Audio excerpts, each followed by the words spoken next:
English ಗ್ರಾಮರ್ನಲ್ಲಿ ಈಗಾಗಲೇ ನಾವು ಏನದ ಅಂದ್ರೆ ನೌನ್ಗಳ ಬಗ್ಗೆ ನೋಡಿದ್ದೀವಿ, ವರ್ಬ್ಗಳ ಬಗ್ಗೆ ನೋಡಿದ್ದೀವಿ. ಇವಾಗ ಏನದ ನಾವು ಪ್ರಿಪೋಸಿಷನ್ಗಳ ಬಗ್ಗೆ ನೋಡೋಣ. ಹಾಗಾದ್ರೆ ಪ್ರಿಪೋಸಿಷನ್ ಅಂದ್ರೆ ಏನು? ಪ್ರಿಪೋಸಿಷನ್ ಅಂದ್ರೆ ನೋಡೋಣ. A preposition is a word that shows the relationship between a noun or a pronoun and another word in a sentence ಅಂತಕ್ಕಂಥದ್ದು. ಅಂದ್ರೆ ಪ್ರಿಪೋಸಿಷನ್ ಅಂತಕ್ಕಂಥದ್ದು ಒಂದು ನಾಮಪದ, ಸರ್ವನಾಮ ಮತ್ತು ಇನ್ನೊಂದು ಪದದ ನಡುವಿನ ಸಂಬಂಧವನ್ನ ತಿಳಿಸ್ತಕ್ಕಂಥ ಪದಗಳನ್ನ ಏನಂತ ಹೇಳಿ ಕರೀತಾರಂದ್ರ ಪ್ರಿಪೋಸಿಷನ್ ಅಂತೇಳಿ ಕರೀತಕ್ಕಂಥದ್ದು. ಅಂದ್ರೆ ಕನ್ನಡದಲ್ಲಿ ಇವುಗಳನ್ನ ಏನಂತ ಹೇಳಿ ಕರೀತಾರಂದ್ರ ಸಂಬಂಧ ಸೂಚಕ ಪದಗಳು. ಅಂದ್ರೆ ಪ್ರಿಪೋಸಿಷನ್ ಅಂದ್ರೆ ಈಸಿಯಾಗಿ ನಾವು ಏನದಂದ್ರ ನೆನಪಿನಲ್ಲಿ ಇಟ್ಕೊಳ್ಬೇಕು. ಪ್ರಿಪೋಸಿಷನ್ ಅಂದ್ರೆ ಪೊಸಿಷನ್ ಅನ್ನ ಸೂಚಿಸ್ತಕ್ಕಂಥ ವರ್ಡ್ಗಳನ್ನ ಏನಂತ ಹೇಳಿ ಕರೀತಾರಂದ್ರ ಪ್ರಿಪೋಸಿಷನ್ ಅಂತ ಹೇಳಿ ಕರೀತಾರ ಅಂತ ಹೇಳಿ ನಾವು ಈಸಿಯಾಗಿ ಏನದ ನಾವು ನೆನಪಿನಲ್ಲಿ ಇಟ್ಕೊಳ್ಬಹುದು. ಅಂದ್ರೆ ಇನ್, ಆನ್, ಅಂಡರ್, ನಿಯರ್, ಬಿಹೈಂಡ್ ಈ ಎಲ್ಲಾ ವರ್ಡ್ಗಳೇನಂದ್ರ ಇವು ಪೊಸಿಷನ್ ನ ಸೂಚಿಸ್ತಕ್ಕಂಥ ವರ್ಡ್ಗಳು. ಹಾಗಾಗಿ ಇವುಗಳನ್ನ ಏನಂತ ಹೇಳಿ ಕರೀತಾರಂದ್ರ ಪ್ರಿಪೋಸಿಷನ್ ಅಂತ ಹೇಳಿ ಕರೀತಾರೆ ಅಂತ ಹೇಳಿ ನಮ್ಗೆ ಗೊತ್ತಿರಬೇಕು. ಇಲ್ಲಿಗೆ ಒಂದು ಉದಾಹರಣೆ ನೋಡೋಣ. ಆ ಉದಾಹರಣೆ ಮೂಲಕ ನಾವು ಚೆನ್ನಾಗಿ ಏನದಂದ್ರ ಪ್ರಿಪೋಸಿಷನ್ಗಳ ಬಗ್ಗೆ ಅರ್ಥವನ್ನ ಮಾಡ್ಕೊತಾ ಹೋಗೋಣ. ಉದಾಹರಣೆ ನೋಡ್ತೀವಿ ನಾವು. The book is on the table ಅಂತಕ್ಕಂಥದ್ದು. The book is on the table ಅಂತಕ್ಕಂಥ ಇಲ್ಲಿ ಉದಾಹರಣೆ. ಇಲ್ಲಿ ನಾನು ಬಣ್ಣವನ್ನು ಹಾಕಿದ್ದೀನಿ, ಬುಕ್ ಅಂತ ಹೇಳಿ ನೋಡ್ತೀವಿ. ಅದೇ ರೀತಿಯಾಗಿ ಟೇಬಲ್ ಅಂತಕ್ಕಂಥದ್ದು. ಅಂದ್ರೆ ಇಲ್ಲಿ ಬುಕ್ ಮತ್ತು ಟೇಬಲ್ಗಳ ನಡುವಿನ ಸಂಬಂಧವನ್ನ ಏನಿಲ್ಲಿ ತಿಳಿಸ್ತಾ ಇದೆ ಅಂದ್ರೆ ಇಲ್ಲಿ ಆನ್ ಏನದಂದ್ರ ತಿಳಿಸ್ತಕ್ಕಂಥದ್ದು ನೋಡ್ತೀವಿ. ಇಲ್ಲಿಗೆ ಅರ್ಥವನ್ನ ಮಾಡ್ಕೋಬೇಕು ಚೆನ್ನಾಗಿ.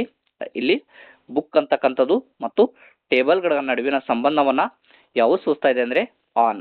ಅಂದ್ರೆ the book is on the table. ಪುಸ್ತಕ ಏನಂದ್ರ ಟೇಬಲ್ ಮೇಲೆ ಇದೆ ಅಂತ ಹೇಳಿ ಇಲ್ಲಿ ಮೇಲೆ ಅಂತಕ್ಕಂಥ ಪದ ಏನನ್ನು ಸೂಚಿಸ್ತಾ ಇದೆ ಅಂದ್ರೆ ಇಲ್ಲಿ ಆನ್ ಅಂತಕ್ಕಂಥದ್ದು ಸೂಚಿಸ್ತಕ್ಕಂಥದ್ದು ನೋಡ್ತೀವಿ.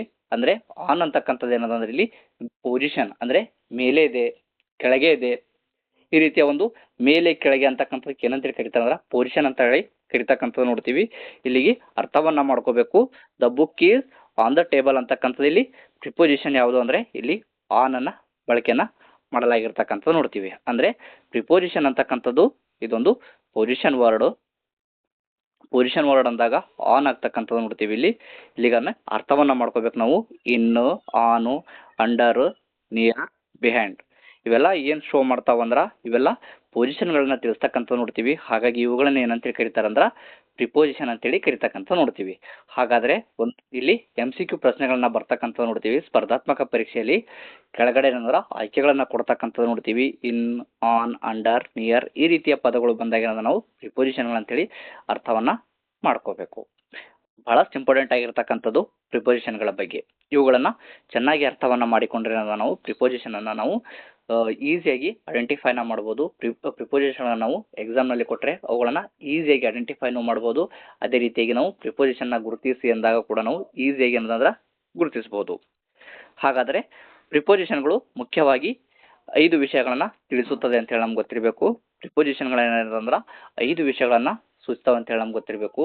ಪ್ರಿಪೋಸಿಷನ್ಗಳು ಬಂದಾಗ ಎಲ್ಲಿ ಬಳಕೆ ಆಗ್ತಾವಂದ್ರ ಇವುಗಳನ್ನು ಸ್ಥಳವನ್ನ ತಿಳಿಸಲು, ಅದೇ ರೀತಿಯಾಗಿ ಕಾಲವನ್ನ ತಿಳಿಸಲು, ದಿಕ್ಕನ್ನ ತಿಳಿಸಲು, ಸ್ಥಿತಿ ಮತ್ತು ಸ್ಥಾನವನ್ನ ತಿಳಿಸಲು, ಅದೇ ರೀತಿಯಾಗಿ ಕಾರಣ, ಉದ್ದೇಶವನ್ನ ನಾನು ಹೇಳಬೇಕು ಅಂದಾಗ ಅವಾಗೆಂದ ನಾನು ಪ್ರಿಪೋಸಿಷನ್ ನ ಬಳಕೆಯನ್ನ ಮಾಡ್ತಕ್ಕಂಥದ್ದು ನೋಡ್ತೀವಿ. ಹಾಗಾದ್ರ ಇವುಗಳನ್ನೇನದ ನಾವು ಚೆನ್ನಾಗಿ ನೋಡ್ತಾ ಹೋಗೋಣ.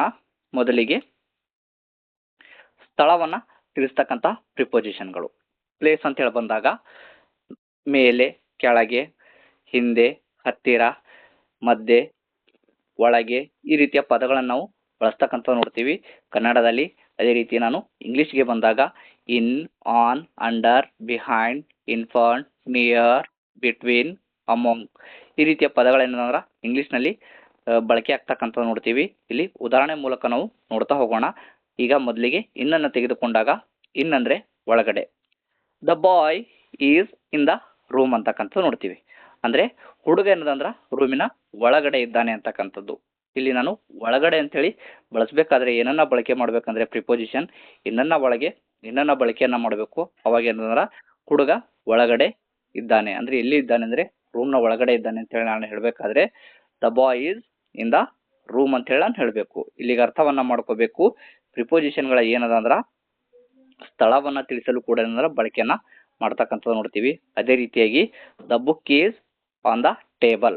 ಪುಸ್ತಕ ಏನದಂದ್ರೆ ಮೇಜಿನ ಮೇಲಿದೆ, ಟೇಬಲ್ ಮೇಲಿದೆ ಅಂತ ಹೇಳಬೇಕು. ಇವಾಗ ನಾನು the book is on the table ಅಂತ ಹೇಳಿ ಬಳಸ್ತಾ ಇದ್ದೀನಿ ಅಂದರೆ ಇಲ್ಲಿಗೆ ಅರ್ಥವನ್ನ ಮಾಡ್ಕೋಬೇಕು.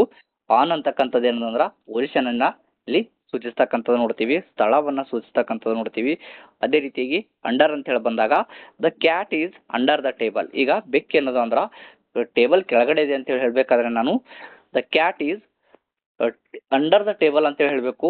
ಇಲ್ಲಿಗೆ ಅರ್ಥವನ್ನ ಮಾಡ್ಕೋಬೇಕು. ಪ್ರಿಪೋಸಿಷನ್ಗಳು ಏನಂದ್ರೆ ಸ್ಥಳವನ್ನು ತಿಳಿಸಲು, ಅದೇ ರೀತಿಯಾಗಿ ಪೊಸಿಷನ್ಗಳನ್ನ ತಿಳಿಸ್ತಕ್ಕಂಥದ್ದು ನೋಡ್ತೀವಿ. ಅದೇ ರೀತಿಯಾಗಿ ಬಿಹೈಂಡ್. ಈಗ ನಾನು ಬೆಕ್ಕು ಹಿಂದ್ಗಡೆ ಇದೆ ಅಂತ ಹೇಳಬೇಕಾದ್ರೆ ನಾನು ಏನು ಮಾಡ್ತಿದ್ದೀವಿ, the cat is behind the table ಅಂತ ಹೇಳ್ಬೋದು. ಅದೇ ರೀತಿಯಾಗಿ ಇಲ್ಲಿ ಉದಾಹರಣೆ ತಗೊಂಡಿನಿ ನಾನು, the girl is behind the tree. ಹುಡುಗಿ ಏನದಂದ್ರೆ ಮರದ ಹಿಂದ್ಗಡೆ ಇದ್ದಾಳೆ ಅಂತೇಳಿ ಹೇಳ್ಬೇಕಾದ್ರೆ ನಾನು ಏನು ಮಾಡಬೇಕು, ಬಿಹೈಂಡ್ ಅನ್ನ ಬಳಸಬೇಕು. ಅದೇ ರೀತಿಯಾಗಿ ಮುಂದೆ ಮುಂದೆ ಅಂತೇಳಿ ಬಂದಾಗ the car is in front of the house. Car ಏನಂದ್ರೆ ಮನೆಯ ಮುಂದೆ ಇದೆ ಅಂತ ಹೇಳಿ ಬಳಸಬೇಕಾದ್ರೆ ನಾನು ಇನ್ ಫ್ರಂಟ್ ಅನ್ನ ಬಳಸ್ತಕ್ಕಂಥದ್ದು ನೋಡ್ತೀವಿ. ಅದೇ ರೀತಿಯಾಗಿ ಹತ್ತಿರ ಅಂತ ಹೇಳಿ ಬಂದಾಗ ಹತ್ತಿರ ಇದೆ, ದೂರ ಇದೆ, ಈ ರೀತಿಯ ಪದಗಳು ಬಂದಾಗ ಏನದಂದ್ರೆ the school is near my home. School ಏನದಂದ್ರೆ ನನ್ನ ಮನೆಯ ಹತ್ತಿರ ಇದೆ ಅಂತ ಹೇಳಿ ಬಳಸಬೇಕು. ಇವಾಗ ನಿಯರ್ ಅನ್ನ ಬಳಸ್ತಕ್ಕಂಥದ್ದು ನೋಡ್ತೀವಿ. ಅದೇ ರೀತಿಯಾಗಿ ಬಿಟ್ವೀನ್ ಅಂದಾಗ ಅಂದ್ರೆ ಎರಡರ ಮಧ್ಯೆ ಇದ್ದಾಗ the ball is between the boxes ಅಂತೇಳಿ ಎರಡಕ್ಕಿಂತ ಹೆಚ್ಚಿಗಿದ್ದಾಗ ಏನು ಬಳಸ್ತಕ್ಕಂಥದ್ದು ನೋಡ್ತೀವಿ, ಅಮಂಗ್ ಅನ್ನ ಬಳಸ್ತಕ್ಕಂಥದ್ದು ನೋಡ್ತೀವಿ.